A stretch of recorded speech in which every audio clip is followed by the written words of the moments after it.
भैंस को कई लोग काला सोना कहते हैं, काला अक्षर भैंस बराबर, भैंस के आगे बीन बजाना।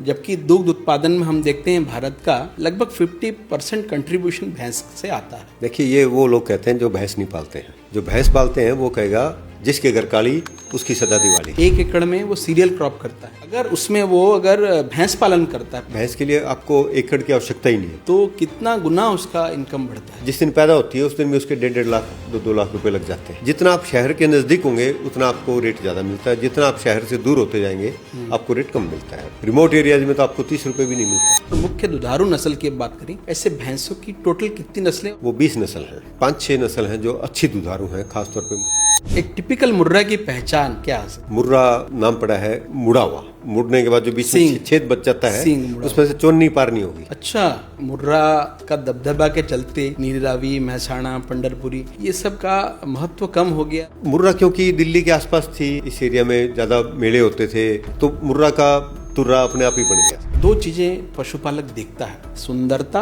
और दूध। कि आप सिंक के ऊपर या इन चीजों पे ध्यान मत दें, आप केवल दूध उत्पादकता पे ध्यान दें। पशुपालक का घर दूध से चलेगा या सुंदरता से चलेगा? बिल्कुल, देखिए दूध से चलेगा। ये बूस्टिन है क्या और भैंसों पर लगाते क्यों है? इसका दुष्परिणाम क्या है? इंडिया में इसका अब तक अप्रूवल नहीं है, बैंड है इंडिया के अंदर। तो कुछ किसान नहीं है, वो व्यापारी है, और व्यापारी का रिवाज ही बन गया कि व्यापारी बेईमानी करने से चूकता नहीं है। जो टिक्का हमारे यहाँ वैध नहीं है उसको लगा के उसकी उत्पादकता को बढ़ाकर 20 किलो वाली को आप 30 किलो का। नस्ल सुधार में भैंस बाहुबली है, 1 करोड़ का है, खाता क्या है? काजू बादाम खाता है। नस्ल सुधार में प्राइवेट वर्सेस गवर्नमेंट में क्या प्रेफर कर? कि जिनके बच्चे पैदा हो गए और उनकी दूध उत्पादकता आपके सामने है, आप वो एक सीमन लेकर आता है, 3 साल बाद उसकी कटिया गाभिन होती है, दूध पे नहीं आई। कि बीज के अंदर जो बेईमानी करता है उसका तो खुद का बीज भी नहीं बचना चाहिए। सामान्य पशुपालक जो है तो उड़ीसा में रहता है, मध्य प्रदेश में रहता है, तो वो कैसे अच्छे नस्ल के भैंसों के सीमन उसको मिल सकते हैं?